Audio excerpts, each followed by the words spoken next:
So the other day, a company reached out to me and they were like, we saw your videos. How would you like to make some of the most disgusting, uncanny, haunted demon spawn of an avatar and use it in VRChat? Of course, seeing that, of course I said no. And so yeah, completely unrelated, here's a 3D scan of me in VRChat. It's so hot. Sick. I feel like I know who that is, but I don't. He looks like Mr. Feast from Darman. I mean, it kind of looks like my dad. Look like the modern day YouTuber. Doesn't leave their house, that's why they're pasty white. They really don't blink because they're constantly staring at the screen. What are you?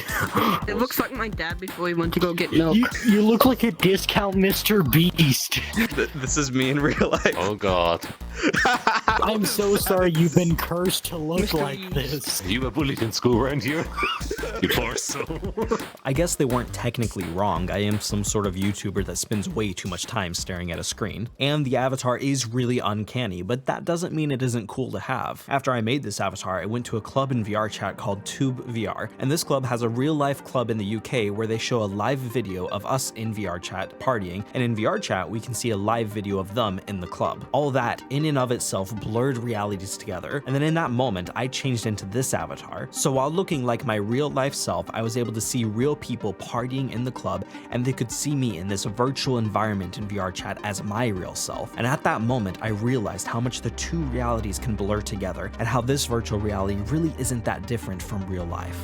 I would fuck it. Now, you may not have the same immaculate face structure as me, but if you too want to creep out your VRChat friends while doxing your real face, just download the In3D app, the app I use to do all of these 3D scans. It's available on both Apple and Android. And of course, this isn't free, nothing in life is free, and there's really nothing else like it on the market, so of course they're gonna charge you a little bit for it. And no, this video isn't sponsored, but they did send me some keys that I could give away. Join my Discord in the description and go to the giveaways channel to join the giveaway. I'll be giving away several keys over the next week. For the rest of you broke losers, it's not that expensive actually. It's only 20 bucks for a month subscription and 5 scans, which is really all you need to get yourself into VRChat. Now, I'm not going to walk you through the whole process on how to do the scan. The app provides pretty solid instructions. Just put yourself in a well-lit area, and if you have a phone tripod or something like that, it makes it a lot easier to get the body scan. And once you have your scan, this is what it looks like. Dude, have I always been that fat? Now, I never got a perfect scan. There will always be some little imperfections, and that's okay. Now, if you're a perfectionist, don't even attempt to do a 3D scan of yourself. You will be disappointed by the results. Perfectionists trying to get a 3D scan of themselves is like telling a priest to go to a Japanese maid cafe. It's just not gonna end well. Besides, who needs perfection when I can do this? Oh yeah, look at that. Now, to get your avatar into VRChat, you have two options. You can pay them 10 bucks to import the avatar for you, and by the way, you could also pay them to import it to GTA as well. Or you hit this menu button, hit export, and export as an FBX file and upload it yourself. It's actually really easy to do, but if you've never uploaded an avatar to VRChat before, I'll link to my tutorial video in the description. That tutorial is for Vroid avatars specifically, but it's essentially the same process here. You'll just be able to skip a few steps because this avatar doesn't have eye or mouth movements or anything. But that's what gives this avatar its charm, right? Anyways, I want to thank my YouTube and Patreon members. Don't know why you give me your money to make these kinds of weird creations that are straight from hell, but thank you. I appreciate it.